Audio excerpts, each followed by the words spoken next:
এই খালা আমাদের সাহায্য করতেছে বন্যা দুর্গতদের জন্য। দেখেন আমরা কিন্তু আপনাদের সবসময় বলছি যে এই যে সাধারণ মানুষের যে মন মানসিকতা, মানুষকে সাহায্য করার জন্য যেভাবে এগিয়ে এসেছে, যেহেতু আমরা মাঠে কাজ করছি, আমরা জানি যে সকল মানুষের কাছে আমরা গেছি, সবচেয়ে বেশি সাপোর্ট পেয়েছি, সাধারণ মানুষের ভালোবাসা পেয়েছি। দেখেন খালা নিজেই চলতে পারে না, তার চলতেই কষ্ট, তারপরে এই খালা আমাদেরকে সাহায্য করতেছে।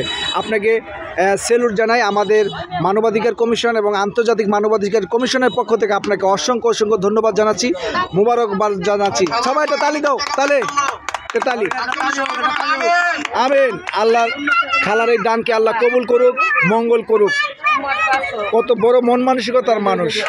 ও খালা, আপনি মন থেকে দিচ্ছেন না? খালায় চলতে কষ্ট, কিন্তু তারপরও খালা আমাদেরকে এই বন্যা দুর্গতদের সাহায্য করলেন, পাশে দাঁড়ালেন। আপনাকে আবারও সেলুট জানাচ্ছি, আপনাকে আবার ধন্যবাদ জানাচ্ছি। আপনি উদারতার পরিচয় দিলেন, মানবিকতার পরিচয় দিলেন, আপনি আমাদেরকে দেখিয়ে দিলেন যে মানুষ কীভাবে মানুষের পাশে দাঁড়াইতে হয়। অসংখ্য ধন্যবাদ আপনাকে, ভালো থাকবেন। আল্লাহ হাফেজ। এই শব্দ করো না। ধন্যবাদ আপনাকে, ভালো থাকবেন।